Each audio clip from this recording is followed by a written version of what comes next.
दोस्तों नमस्कार, my self Rajesh Baraskar. और आज हम बात करेंगे सफलता की कि जीवन में सफल कैसे हुआ जा सकता है। शायद सफलता के बारे में एक सफल व्यक्ति से अधिक कोई और अच्छी तरीके से नहीं बता सकता। तो आज हम जानेंगे ऐसे ही एक सफल व्यक्ति के बारे में कि उनका सफलता के लिए दृष्टिकोण क्या है और वो कैसे सफल हो। अब हम आपकी मुलाकात करवाते हैं एक successful personality and a CA and a CFO mister Priyank Srivastava. Hello friends, सभी को नमस्कार।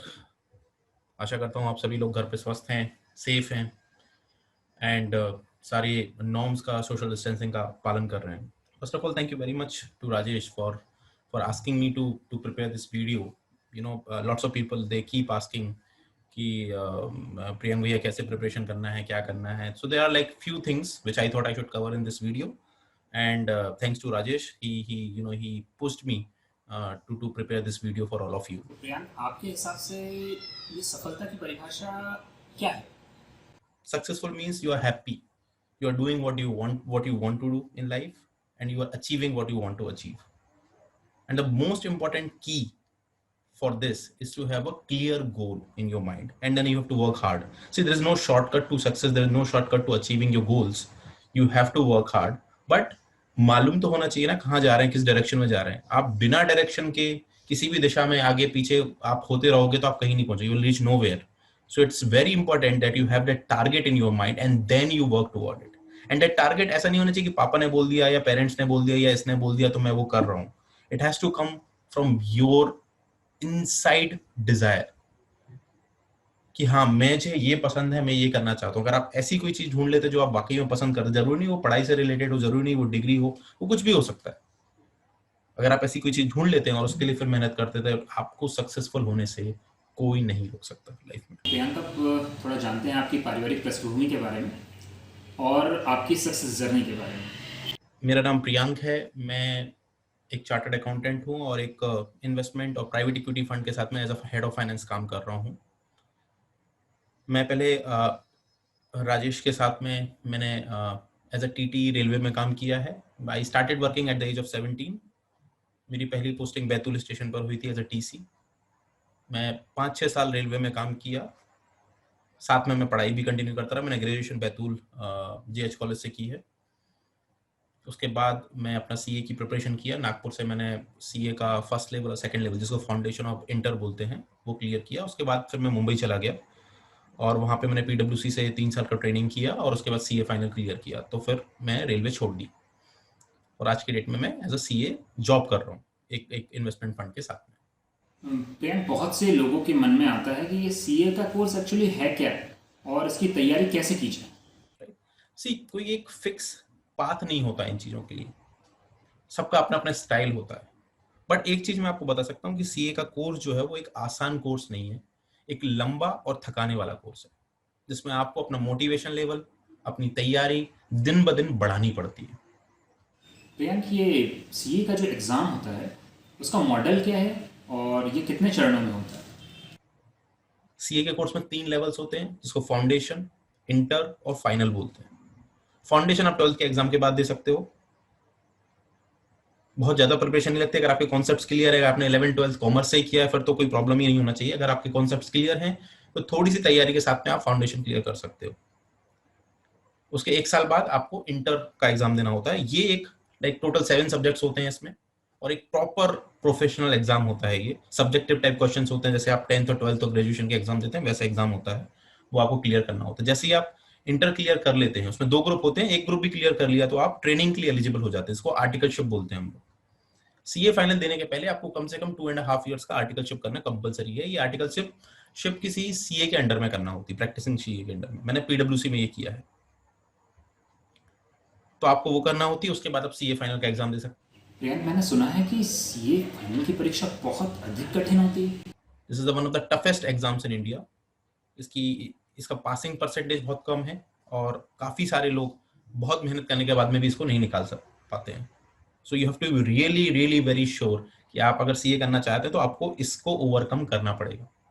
बहुत सारे लोग होते हैं, मैं डराने की कोशिश नहीं कर रहा हूँ, बट बहुत सारे लोग ऐसे होते हैं जो कभी भी सीए फाइनल नहीं निकाल पाते हैं या बहुत सारे अटेम्प्ट्स लग जाते हैं, बहुत सारा टाइम लग जाता है।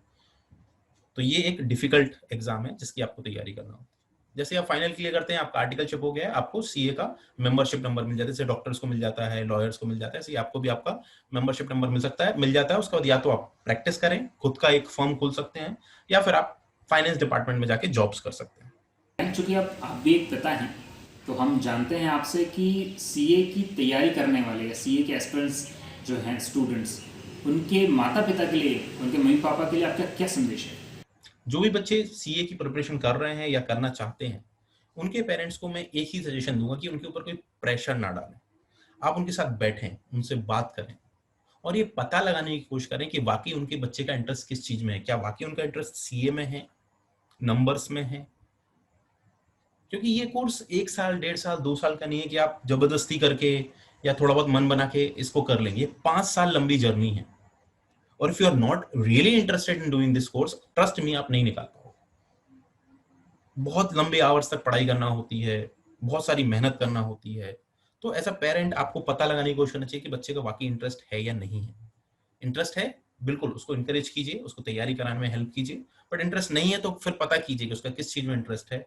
सीए ऐसा कोर्स नहीं है जो आप बोलोगे और वो आपका बच्चा कर लेगा, और ऑब्वियसली बाकी चीजों में उसको मदद करते रहे। प्रियंक, क्या साइंस स्ट्रीम वाले भी सीए कर सकते हैं? क्या सीए की फील्ड में साइंस वालों के लिए भी कुछ स्कोप है?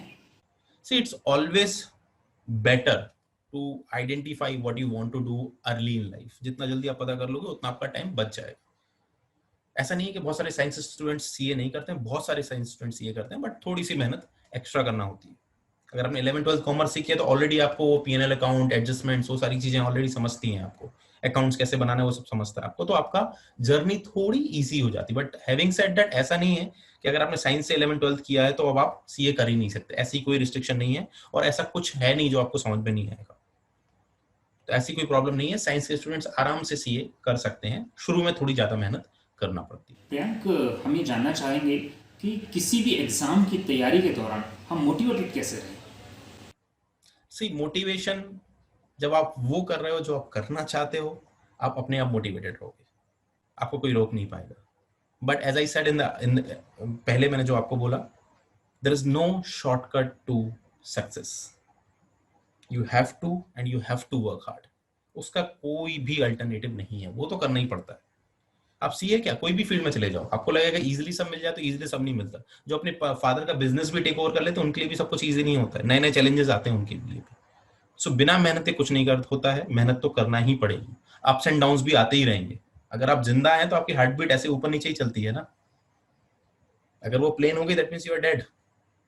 ऊपर अप्स एंड डाउन्स आएंगे, मेहनत करना पड़ेगी, चैलेंजेस आएंगे, उनको ओवरकम करना पड़ेगा।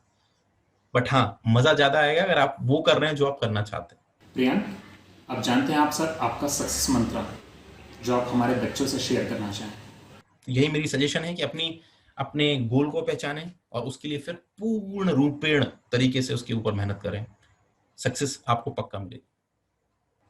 प्रियंक, अब जाते जाते हम आपसे ये जानना चाहेंगे कि अगर हमारा कोई बच्चा जो इस वीडियो को देख रहा है, या उसके मम्मी पापा या कोई गार्जियन आपसे सीए के बारे में या सफलता के बारे में और अधिक अगर जानना चाहे, तो वो आपसे कैसे संपर्क कर सकता है? मैं काफ़ी एक्टिव हूँ, फेसबुक, लिंक्डइन, ट्विटर, सारे सोशल मीडिया प्लेटफॉर्म्स पे काफ़ी एक्टिव हूँ। आप मुझे ढूंढ सकते हैं, आप मुझे फॉलो कर सकते हैं, आप मुझसे कनेक्ट कर सकते हैं, और कभी भी कैरियर रिलेटेड कोई भी गाइडेंस चाहिए, please feel free to reach out to me. I will be more than happy to help. Thank you very much. Take care. Bye bye. दोस्तों, हमें आशा है कि आपको ये मोटिवेशनल सीरीज़ के जो सेशंस हम कर रहे हैं, ये लोग बहुत पसंद आएंगे, और हम आगे भी कोशिश करेंगे कि आपको ऐसी ही मोटिवेशनल पर्सनालिटी से रूबरू करवाते रहें। तब तक घर में रहिए, सुरक्षित रहिए, अपने और अपने परिवार को सुरक्षित रखिए। धन्यवाद। जय हिंद।